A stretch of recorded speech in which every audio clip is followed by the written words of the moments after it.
One. I should focus in their eyes, not like look around. Focus on the eyes. Make eye contact. Make eye contact. Okay, yes ma'am. Watch my pace as I speak. Okay, so maybe like don't go too fast. You can always slow down. Excellent. Looks like a crew in the back. Okay, what else? One more piece of good advice. Yes ma'am. Make sure to elaborate on kind of like why I did the things that I did. Yes, tell the why. Explain why you did what you did and what you got out of it. Excellent. Very, very good. So I'm going to turn it over to Kyle now. Can you welcome Kyle?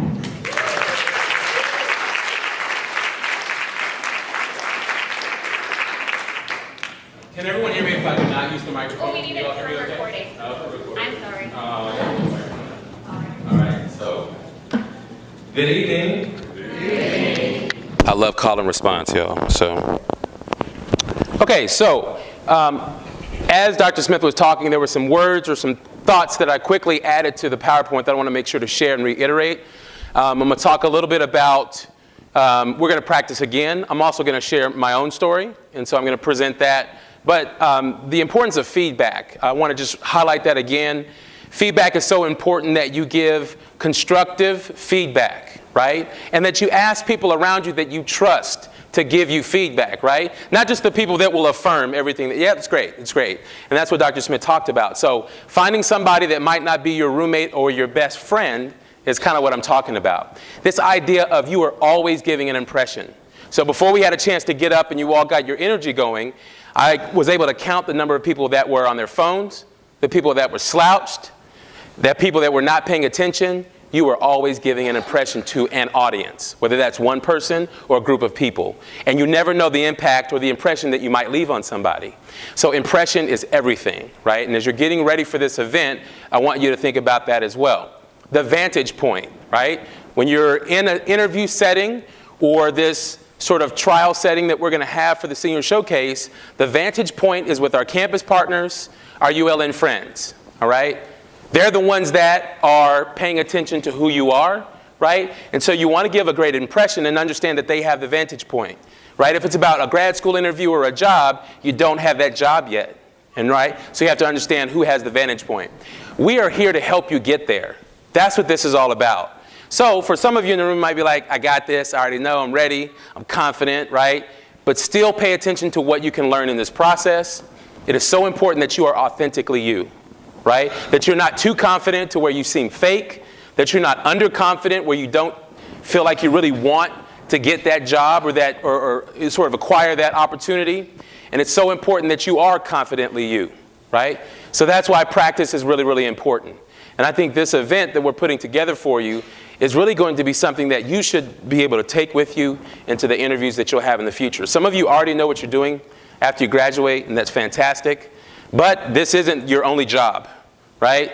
You're not going to stay in grad school forever. So there's going to be other opportunities. So this is also about helping you get better for whatever's next after whatever's next, all right? So I wanted to add those things in there quickly, all right? So again, for structure of story, the general information, it is important that you're able to quickly talk about who you are, right? So I'm going to ask a couple of you to share your general information, that name, major, hometown kind of thing. So I'm going to scan the room. And the gentleman in a plaid red and blue shirt with glasses that's looking down and saying, am I wearing plaid and blue? Yes. If you will stand up as you're able and quickly share with the room your general information, name, major, hometown, go. I'm Clark, I'm filming, and that's All right. Round of applause. Let's do a hand clap. Right. Scanning the room. Looking down, not looking up. On this side of the room with glasses, we go way back to orientation. Yes, if you will stand up. Name, major, hometown, go. Right, all right. Hand clap real quickly. Scanning the room. Because you made eye contact with me, right here in the plum shirt and khakis. Name, major, hometown. So I'm Alex, I'm from Irving, Texas, and I made double major in microbiology biochemistry. All right, excellent, thank you. So what you all didn't have is a microphone. What you didn't do is get up and say, hey, my name is Kyle, and I'm really happy to be here. But you also didn't get up and say, my name is Kyle, and I'm really happy to be here. So when we talk about having balance, right, and how you project, that's also really, really important. I'm sorry if I scared any of you in here, all right? So the general information is important. Again, those next steps, what you're doing next is really, really important, that you highlight that. And the other piece is really to talk about the how you got there, right?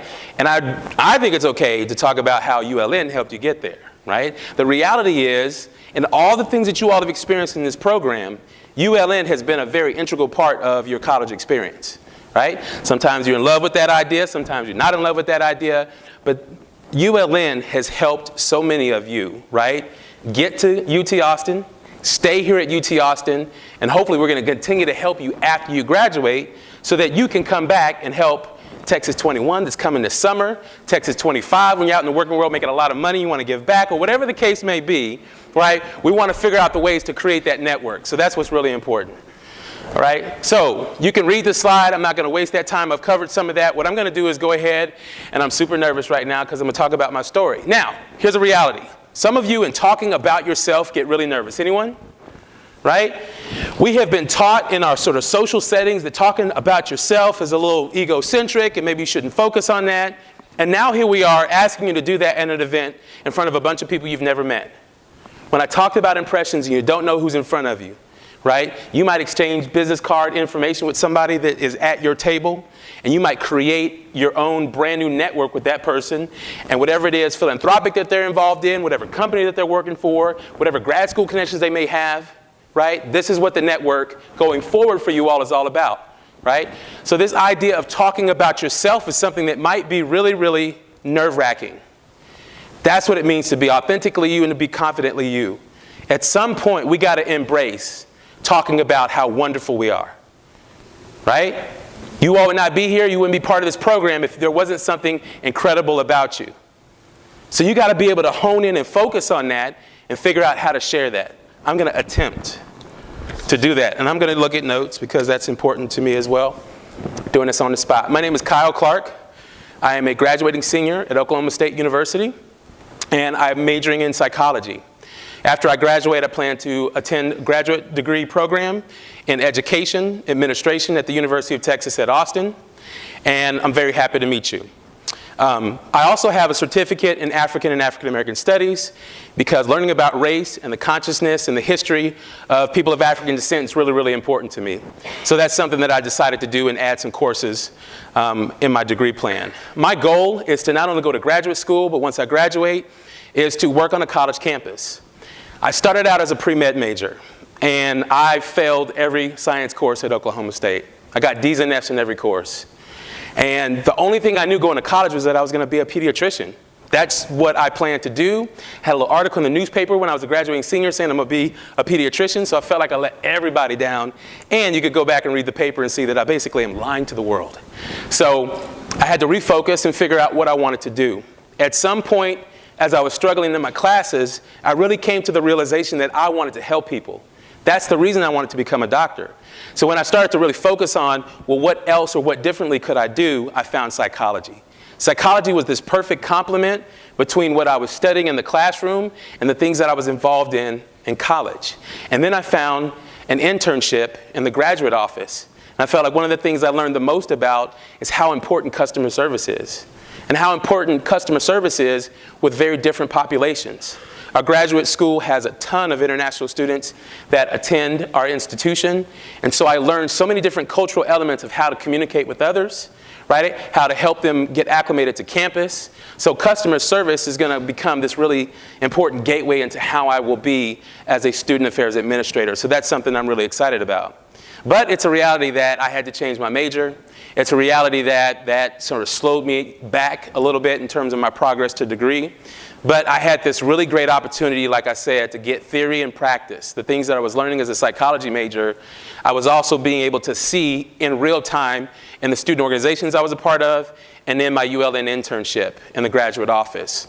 And that's what helped me solidify the idea of going to graduate school so I could learn more about how to educate college students. And I'm very, very excited down the road. I don't know if I'll become a dean or a university president, but I'm just excited to get started not only with graduate school, but to build my career and to help students. And the last thing that I want to kind of share is that there were so many mentors that I had. when I was a student, especially when I was struggling academically, that at the end of the day, I want to become the mentors that mentored me. Thank you.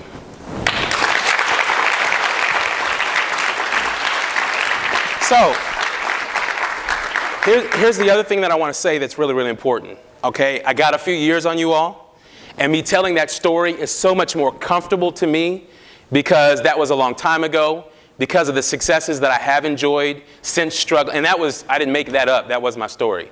D's and F's in every science course at Oklahoma State, right? I had to change my major, right? When I did and I found psychology, right, I still struggled because I had poor study habits. So it was a reality for me to really try to bounce back, right? And something like that, that's what Dr. Lottie and Dr. Smith were talking about, a way you can connect with the person in front of you, or the people in front of you, right? By being authentic, by being confident, talking about your grit, something that you've overcome, and how that's going to set you up for your future, right? So finding some confidence in that is really, really important. It might not be the best story that you tell tonight, but you have some time to polish it and to get better at it before March 22nd. And for the future interviews and times that you'll be in front of people.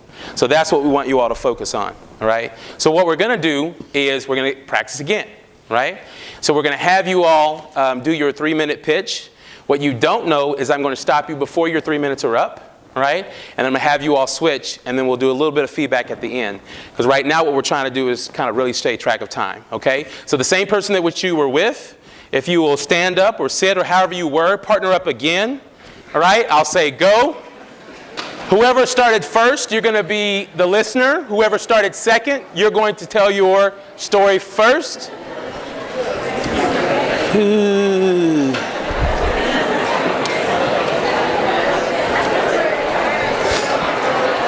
Okay, listen up, listen up, listen up. So this is what we're going to do. Please make sure you pay attention to me yelling and screaming, saying stop and switch, all right? You're going to have less than 3 minutes, but you don't know how many. I don't you want to worry about that. But second person that started now will be the first person. You're going to tell your story. 1, 2, 3, go.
So, feedback.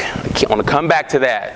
And I want to re-encourage you all to make a connection with whoever that you were. Now, some of you got up and you were like, here's my friend. Come on, let's get over here. I saw that, right? We pick those things up, right? So if that's your person, fine, right? Connect with somebody after, right? Meet for coffee, go sit down and practice this again, right? A roommate you trust, right? Next time you go home between now and March 22nd, go to the grocery store, meet a stranger and say, I got a story to tell you. All right, whatever it may be, right? But practice, practice, practice. I think it's important, and I'm serious, I think it's important to practice in front of somebody that you really don't know all that well. If you have a relationship with a professor, somebody that you kind of know but you don't see often, you don't have a really good rapport with, because what do we do when we know people? We start to smile, we tell a joke, we look at our phone, we start to respond, we do a little bit too much extra. So practice with somebody that you don't know very well, all right? And I can't underscore this enough. Be authentically you. So if you talk with your hands, talk with your hands. Now don't talk with your hands, right? All right, also if you are trying to be really cool, calm, and collected, but you seem too rigid, right? Those are the things that people will pick up on. And it may or may not have a negative effect on you, but it is so much more important that you are authentically you. I can't underscore that enough, all right? And that you are confident and balanced in your confidence, all right? We are so excited for this event. We're excited that you all are going to get to try this out. And this should be sort of this life skill. At some point, you all are going to be, for those of you go in corporate, you have to do your round, okay? You're going to get training, and then you're going to be a trainer and a recruiter, and you're going to sit down at some point, and you're going to start repeating things that you've heard tonight and go, oh, that's the goal of this. We want to help you all get there and help you all continue to grow with whatever it is you're doing next after whatever it is you're doing next. All right, turn over to Dr. Smith. Okay, I have a minute and a half. Thank you, Kyle. Okay, so after tonight, you clearly know what 3 minutes feels like. I'd ask you to keep practicing that, just like Kyle talked about. Remember Dr. Lottie's advice. We don't want to hear the canned response. We want to know you, okay? Be memorable. Be a little bit vulnerable. You know, I mean, don't share deepest, darkest secrets, but share, don't do that, okay? But share something that is meaningful. Anyone can talk about a study abroad or an internship. What are you going to share that's going to make them remember you and think, man, I want them on my team? Whether it's graduate school, professional school, or what have you. Now, here's the other thing to remember, bonus, right? Next month, your leadership speaker series is what? The senior showcase, right? So make sure that you've RSVP'd, because we will not have a gathering like this in March. We will have you come to the senior showcase. What's the attire for senior showcase? Business professional. Business casual. I mean, just look business casual to business professional, okay? This is your chance to make a first impression. So we want to make sure that we're representing yourself and ULN well. The last thing I would say is that your reflection for this month is going to be due March 10th. So make sure that you do that. You get it taken care of before spring break. I can't tell you enough how